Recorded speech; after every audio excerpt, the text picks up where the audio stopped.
नवांकुर digitals में आपका स्वागत है। मैं भूपेंद्र गुंशी एनसीईआरटी संस्कृत की न्यू बुक शेमोसी के प्रथम पाठ के साथ आपके समक्ष उपस्थित हूँ। प्रथमः पाठः, पहला पाठ। भारती वसंत गीति ही। भारती मतलब सरस्वती, बसंत बसंत ऋतु, गीति मतलब गीत। माँ सरस्वती के बसंत ऋतु के गीत को लेकर यह पाठ है, अर्थात माँ सरस्वती जो बसंत ऋतु में गीत गाती हैं उसको लेकर ये पूरा पाठ है। आइए। अयं पाठः आधुनिक संस्कृते कवि पंडित जानकी वल्लभ शास्त्रिणः काकली इति गीत संग्रहात् संकलितो अस्ति। यह पाठ आधुनिक संस्कृत कवि पंडित जानकी वल्लभ शास्त्री के काकली नामक गीत से लेकर संकलित अस्ति, यह संकलित है। मतलब ये जो गीत है वो पंडित जानकी वल्लभ शास्त्री जी के जो काकली नामक गीत है उससे लेकर यह संकलित है। प्रकृतेः सौंदर्यम् अवलोक्य एव सरस्वत्याः वीणायाः मधुरझङ्कृत्यः प्रभुत्वं शक्यन्ते इति भावना पुरस्सरं कविः प्रकृतेः सौंदर्यं वर्णयन् सरस्वतीं वीणावादनाय संप्रार्थ्यते। प्रकृति के सौंदर्य को अवलोक्य देखकर एव ही सरस्वती की वीणा की मधुर झनकार निकालने के लिए शक्यंते मतलब प्रयास करती हैं। प्रकृति के सौंदर्य को देख करके ही सरस्वती जी अपनी वीणा की मधुर झनकार निकालने का प्रयास करती हैं। इति भावना या इन्हीं भावनाओं के साथ कवि प्रकृति के सौंदर्य के वर्णन करने के लिए सरस्वती से या सरस्वती को वीणा वादनाएं वीणा बजाने के लिए संप्रार्थते मतलब प्रार्थना करता है। तो आइए अब हम इस पाठ को लयबद्ध पढ़ते हैं, इसके बाद हम अन्वय के साथ इसको समझने का प्रयास करते हैं। निनादे नवीनामये वाणी वीणां मृदुंगाय गीतं ललित नीतिलीनां मधुरमंजरी पिंजरी भूतमाला वसंते लसंति शर्षारशालः कलापः ललित कोकिला काकलीनां निनादये नवीनामयी वाणी वीणां वहति मंद मंदं सनीरे समीरे कलिन्दात्मजाया सविनेरतीरे नतां पंक्तिमालोक मधुमाधवीनां निनादये नवीनामयी वाणी वीणां ललित पल्लवे पादपे पुष्प पुंजे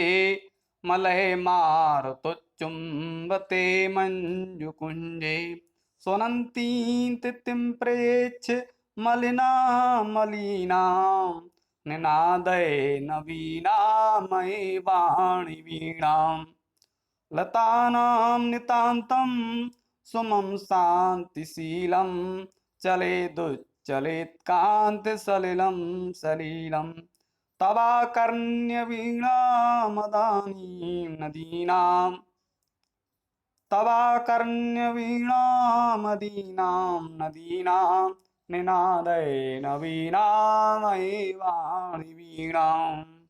इस प्रकार ये हमने इसको लयबद्ध पढ़ लिया है और अब हम इसके अन्वय के साथ इसकी अर्थ को समझने का प्रयास करेंगे।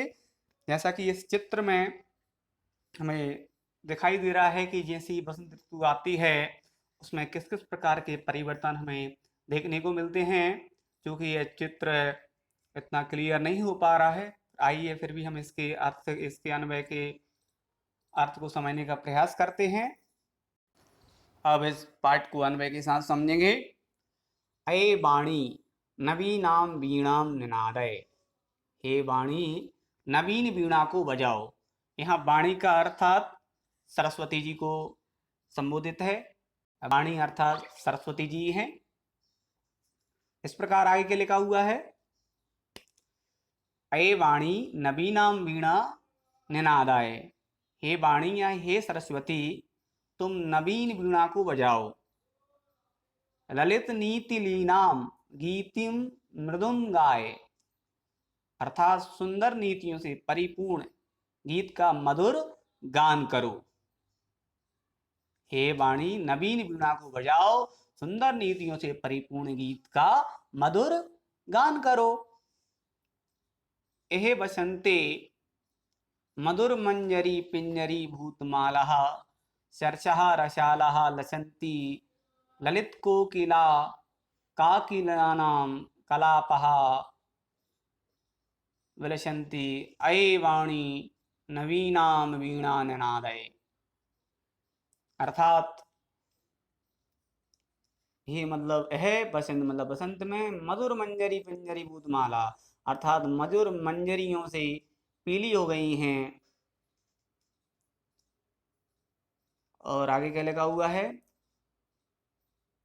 सरसा मतलब सरस आम, रसाला मतलब आम के वृक्षों की जो माला है वो सुशोभित हो रही है। आगे क्या लिखा हुआ है? ललित मतलब मधुर कोयलों का समूह, या कोयल जो काकली मतलब कोयलों का जो समूह सुंदर लग रहा है, ठीक है ना। ये विलसंती कलापा, कलापा मतलब समूह लग रहा है। अये वाणी, हे वाणी या हे सरस्वती, नवीन वीणा को बजाओ, अर्थात इस बसंत में मधुर मंजरियों से पीली हो गई हैं और सरस आम के वृक्षों की माला सुशोभित हो रही है। मनोहर काकली या कहें मनोहर कोयलों का जो समूह है वो सुंदर लग रहा है। हे वाणी तुम नवीन वीणा को बजाओ। कलिंदात्म जायाः सवानी प्रतीरे सनीरे समीरे मंद मंदम बहती। अर्थात कलिंदात्म जाया मतलब यमुना नदी के, सवानी प्रतीरे मतलब बेतस लताओं से घिरे तट, तीरे मतलब सत्य वक्त लगी है तट पर, सनीरे मतलब जल से परिपूर्ण, समीरे मतलब हवा मंद मंद बहती है। मधु माधवीनाम नताम पंक्तिम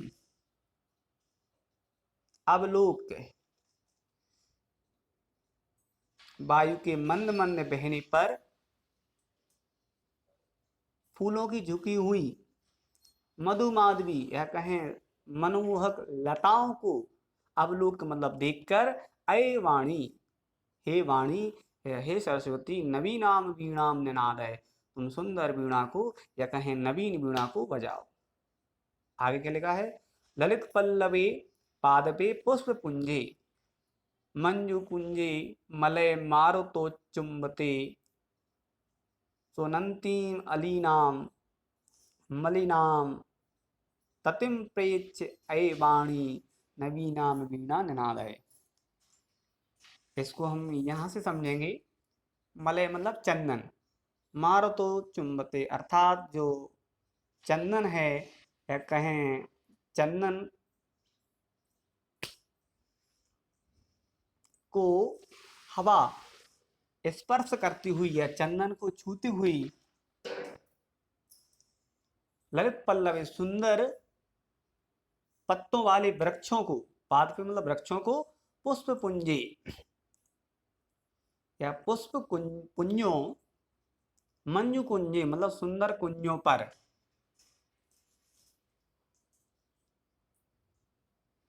लिखा है मंजु कुंजों मतलब सुंदर कुंजों पर, सुनंतीम अलीनाम मतलब अपनी ध्वनि करते हुए, अलीनाम मतलब भौरे, मलिनाम मतलब काले भौरे, ठीक है। ततिम प्रेच अये वाणी मतलब उनकी पंक्ति को देखकर, ततिम मतलब उनकी पंक्ति को, प्रेच मतलब देख करके, हे वाणी नवीनाम वीणा निनाद, तुम नवीन वीणा को बजाओ। मतलब मलय पवन या कहें चंदन युक्त हवा से स्पर्श होकर ललित पल्लव या कहें हम पुष्प वाले वृक्ष या मनमोहक पुष्प वाले वृक्षों और पुष्प कुंजों और सुंदर कुंजों पर काले भंवरों की गुंजार करती हुई पंक्ति को देखकर हे वाणी तुम नवीन वीणा को बजाओ।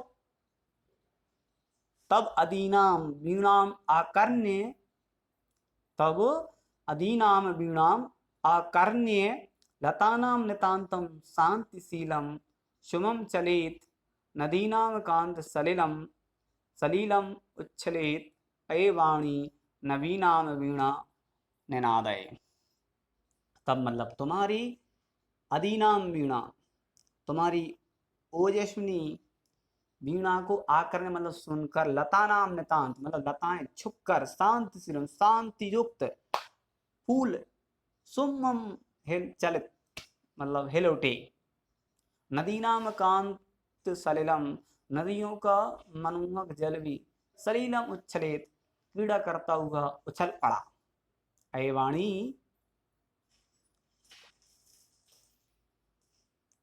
नदियों का जल भी मनोहर जल क्रीड़ा करता हुआ उछल पड़े।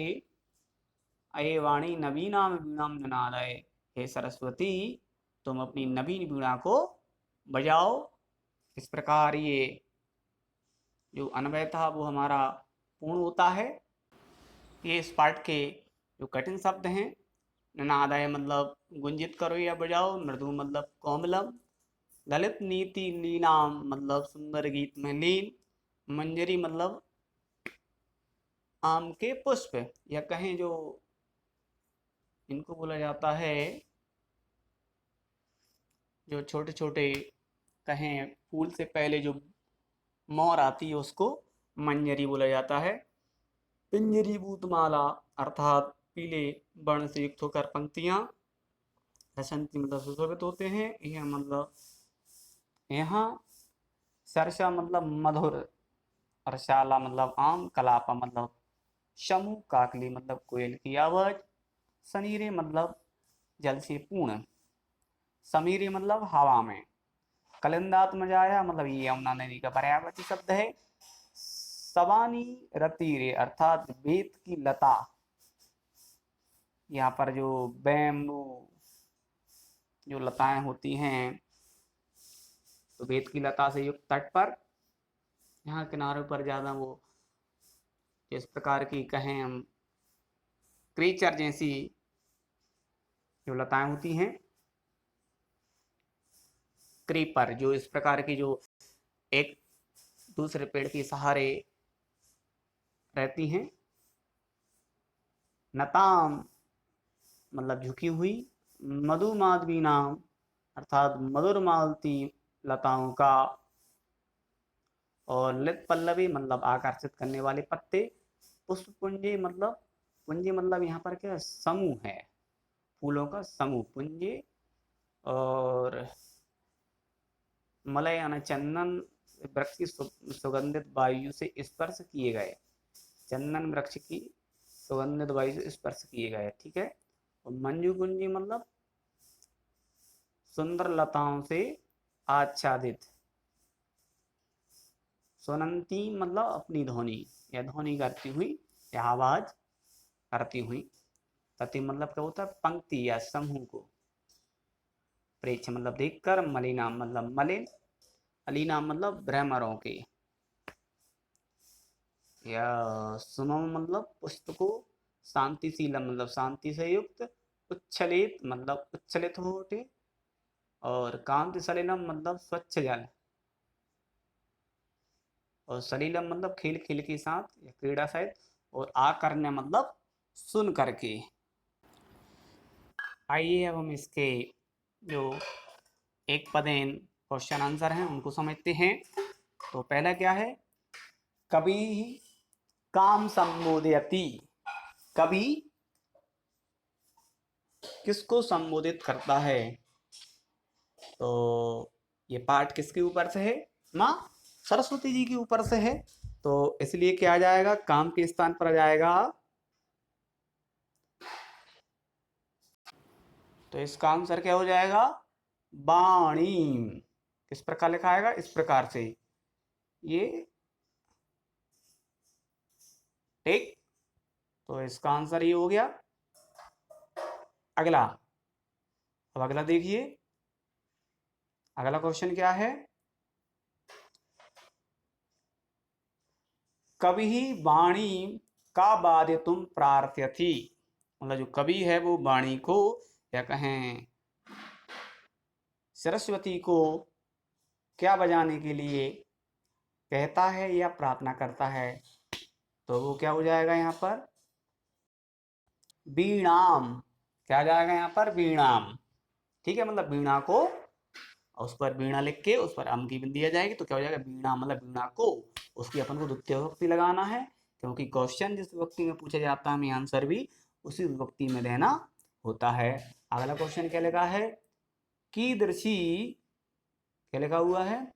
कीदृशी वीणाम निनादेतुम प्रार्थयति, मतलब जो कवि है वो किस प्रकार की वीणा बजाने के लिए कहता है?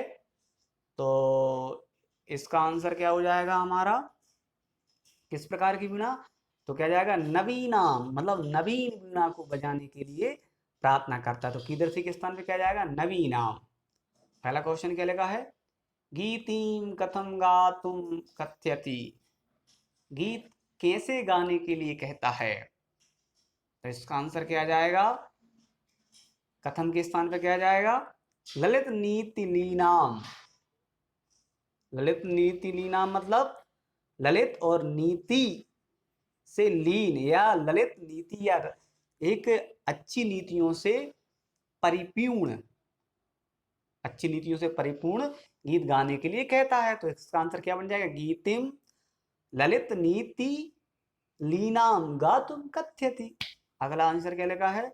शर्षः रसालः कदा लसन्ति, शर्षा मतलब शरस, या कहें सुंदर, रसाला मतलब आम, कब शोभायमान होते हैं? तो कदा के स्थान पर क्या जाएगा? बसंते। ठीक है, अब आइए हम पूर्ण वाक्य के उत्तर पर पहुंचते हैं। तो पहला क्वेश्चन क्या लिखा है?